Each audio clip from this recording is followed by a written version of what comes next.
Chat, do you recall this classic Street Fighter 4 clip of Mike Ross going up against Tool Assisted in Street Fighter 4 Ranked?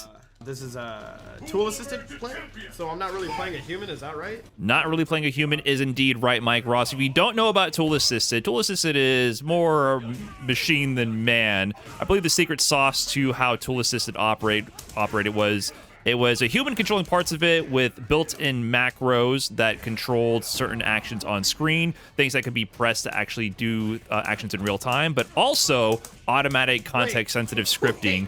And perfect execution, which could lead to interactions like this. So, to be clear, what you're seeing here is indeed a true combo. This is an actual infinite that exists in Street Fighter 4. Now, you don't see this. You don't actually see this that often because, you know, Street Fighter 4 had no input buffer, so this requires incredibly precise link timing, and the scaling is so atrocious that it wouldn't be worth it to go for in a real match. You're just going to drop it and eat like a MASH level, MASH Ultra or SPD or EX Read Hand, right? It wasn't worth it. It wasn't practical to go for, but this is a true infinite, so therefore a computer could go ahead and execute this whole thing, and Mike Ross does sit here until he gets stunned, you know, 40 seconds into the combo. And then it just begins again. And then the scaling is still, you know, it's all the way. He almost gets timed out before the combo finally actually kills.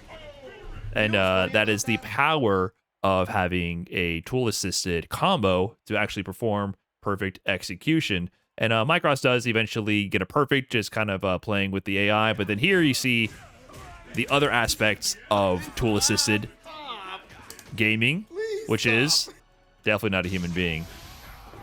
Context-sensitive reaction inputs. Automatic reactions based on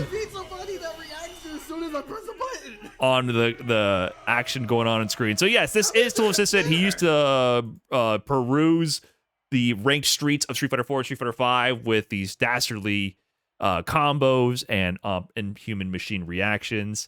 And yes, that's really not an actual human right there. But it got me thinking about man versus machine and what machines can really do once you push their combo potential to the limits, and especially in a game like Street Fighter 4, which had such a wide open combo system with so many things that are possible but really not practical due to the extremely tight link system. The frame rate in that game is wild, just restricted by our natural ability to not time things perfectly.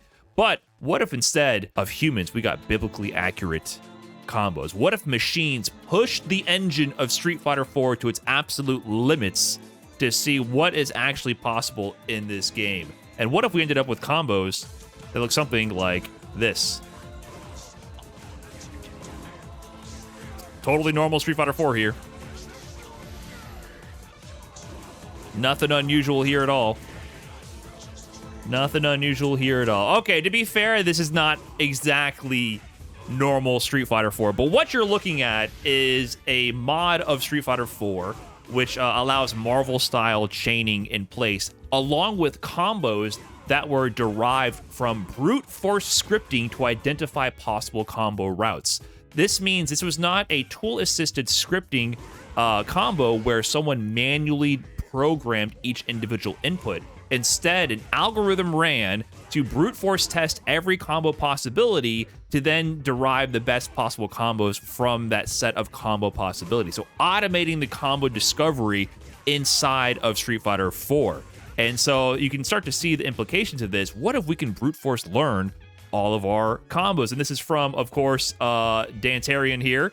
Dantarion is the one producing all these things. Like I said before, this is not exactly Street Fighter 4. This is Street Fighter 4 Remix, where he designed these Marvel chain systems. So give an interesting take on the game, where like an anime, you can do light, medium, heavy chained into it, and kind of like a proof of concept on that. But Dantarion here has done a lot of mods and programming work in the fighting game space, and has been cooking up some really interesting tools and applications with Street Fighter 4 specifically that I wanted to cover here. So another example of the remix Street Fighter 4 here, in case you like that sort of thing. It's kind of a side thing here. More combos figured out from the scripting. So he developed the tool to not just, he not only just made the mod to make this game possible, The tool itself is figuring out the combos by brute forcing, running thousands of simulations at a time to then organize and prioritize combos either based on stun or based on damage. So it's able to filter through the entire combo tree space to then find the optimal combos for you. So instead of sitting there painstakingly trying to figure out if this link even works, is this combo even possible, it actually goes through and figures it out in real time through the simulations. And it comes to sometimes some really unexpected conclusions, right? Is this with AI? No, let me clarify. This is not AI. This is good old-fashioned brute force scripting, like what they use to figure out that your password is password 123. This is old school programming to analyze the actual output system, program all possible inputs, and then derive and filter through possible conclusions. Not AI, in case you guys weren't clear with what's going on with the technology under the hood. These are tools being designed that could potentially like troubleshoot or optimize your own gameplay. So here's another tool he developed, which is using visualization to show pushback on block or hit here. So you can see here that the blue is a position before the attack, and then yellow is position at impact frame. So this could be something that could be incorporated into a game to help you understand pushback, which is a very fundamental concept when understanding both combo routing and frame traps and spacing traps, as well as making sure your buttons don't whiff. So imagine showing this to a new player, maybe with a cleaned up UI here, to help demonstrate like, hey, after this sequence, these are where you were originally, this is where you are now, and then these are the options that reach at this range. It can help speed up the learning process. So another just like learning tool that he was working on here. So I find this one pretty visually appealing and interesting. So this graph seems simple enough, right? What's going on here? We got a little wheel here, 5 MP, Tatsu, Shoryuken. Those look like some moves you might remember. What about this one right here? This is crazy. We're looking at a combo tree, but instead of being a tree, instead he's displaying them as a Sunburst chart. And this is Ryu combos starting from 2 MP sorted by damage potential. The way it works is the initial starting point is the center. Then as you fan out, you go to the next hit in your possible combo. So this took the whole combo space and helps you visualize the possible damage routes from the starting position. So as you can see here, the damage scaling here is from, red is the highest and gray is the lowest. So the lowest damage follow-up, the lowest damage combo space that you can go into after would be canceling straight into like a Hadoken.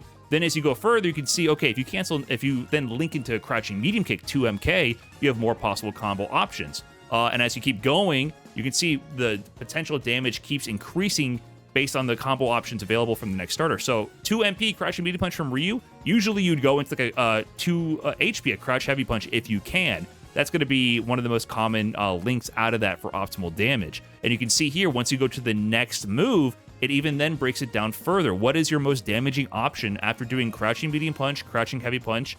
Then you can go into something like medium Shoryuken, right? Same thing with standing heavy punch. So it visually breaks down an entire combo tree in a way where you can see, based on the routing you go into, how deep you want to go into the combo tree, and it averages out the highest potential damage. So it helps you visualize, hey, maybe if I go into 2MK, my damage options are limited, but I have a lot more damage in this space over here. Maybe I should investigate this space instead. So really interesting visualization to show all the branching options in the entire combo space. Some of these are useless, some of them are practical, some of them are really optimal.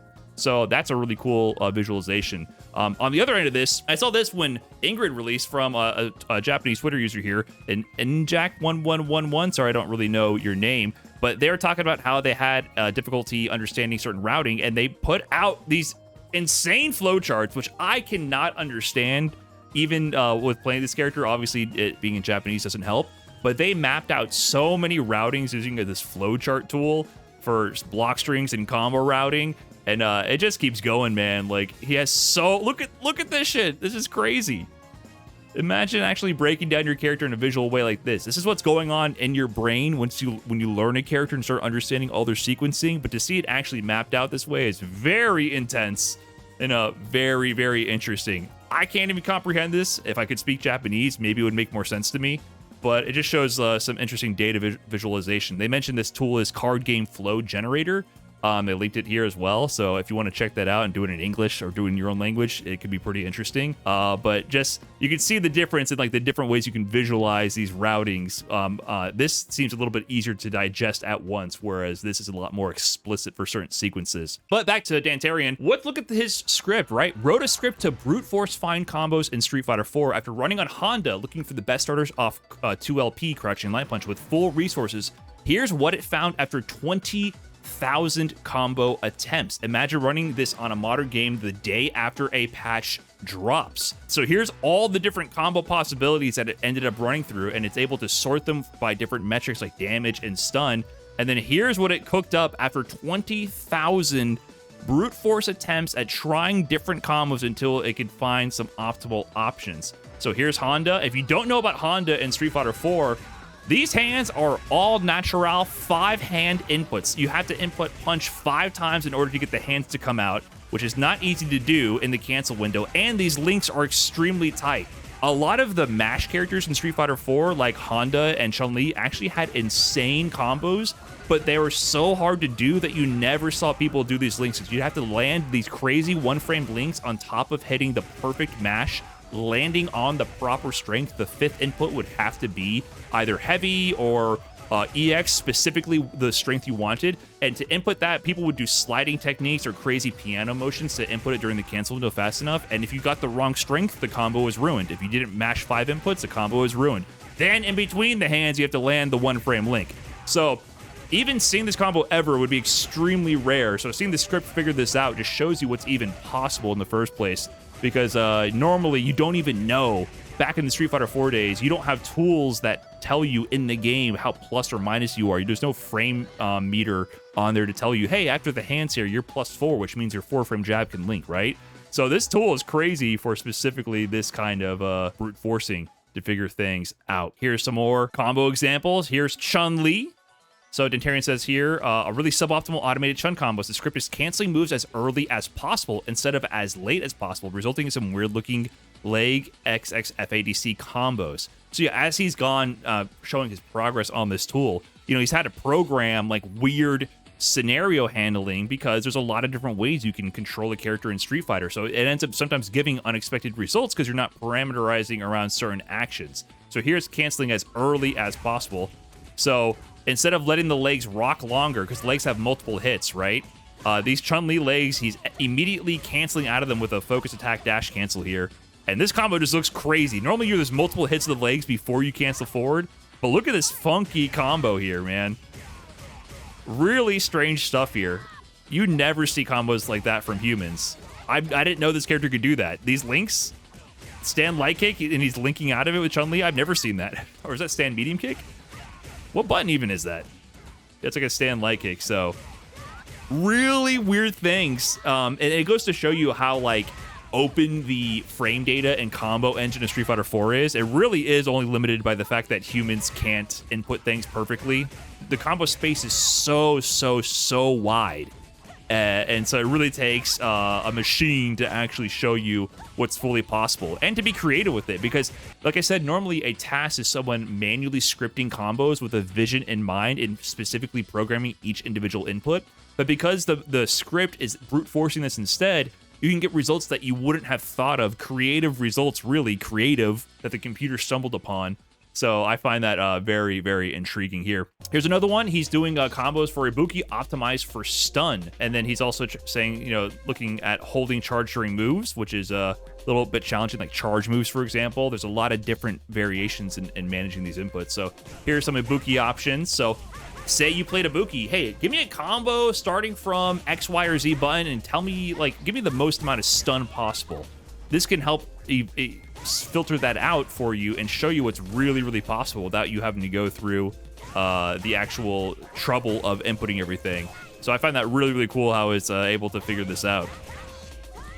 Brian really wants to relive the glory days? Nah, man, you can apply this to Street Fighter 6. This is just a tool for Street Fighter 4 because the mod tools aren't developed as much for modern games. I find that the tooling to be extremely creative. It's nothing to do with the game itself. It's just these are the games that have the mods for it. Here's another one. Did a bunch of refactoring so that I could detect loops in the middle of a combo as a single unit that increases N instead of N consecutive choices of the same action, aka a loop.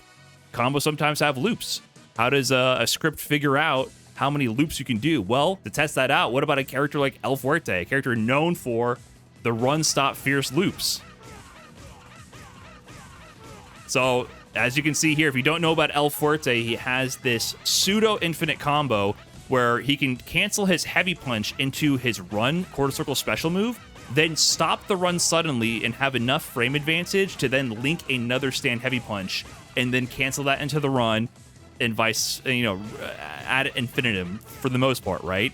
So this is a really tight sequence actually, because you have to run, stop, heavy punch, cancel to run, stop, heavy punch, and it's manual timing. But there's a certain amount of pushback that occurs. If you do it too fast, you're not going to get the stop. If you do it too late, you're going to get pushed out. So how do you program that for the looping is also another interesting programming challenge as well. But he says here, unfortunately, the scripting also sometimes gets a little confused. So here's the optimal loop for T-Hawk. So, imagine running 20,000 simulations and then you get your result for your infinite T-Hawk combo. And this is what it gives you. So, there's some bugs to work out in the scripting. That's what makes this whole solution space so complex. It's really funny to see how this has been evolving. But he does actually step up the run, stop, fierce looping here. And he says, combo hunt algorithm now looks for follow-ups after stun. That's another change in state, right? How does it handle when a stun occurs and you can actually then combo after the stun as well? So here he is doing the El Fuerte loops where a stun can occur because you can keep going. So here's the evolution of the run, stop, fierce. So it's going to keep going for the run, stop, fierce. You see here the stun is building up. And he's going to get that soon. Quesadilla bomb at the end there.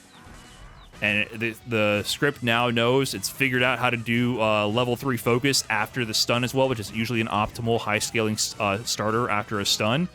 And it's just, the script figured this all out, man. That is so interesting to see that this is a real combo. This is like the dream combo for an El Fuerte player. This looks very human in a weird way.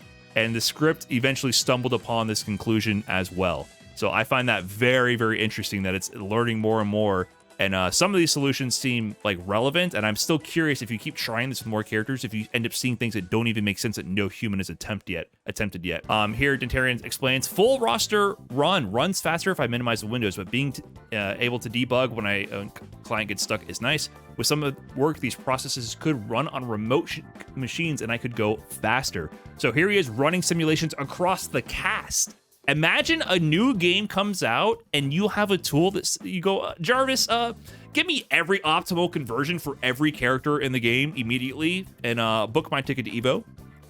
This is crazy. Imagine having this tool for a modern game. Imagine a DLC character dropping, right? Imagine when the DLC comes out. Part of the fun with the new DLC is everyone rushing to figure out what is the big max damage combo. Of course, everyone was posting Ingrid doing 8,000 damage day one, and everyone's trying to push the damage counter as high as possible. That's part of the fun and sharing in that process. So imagine you got a tool that immediately did that day one.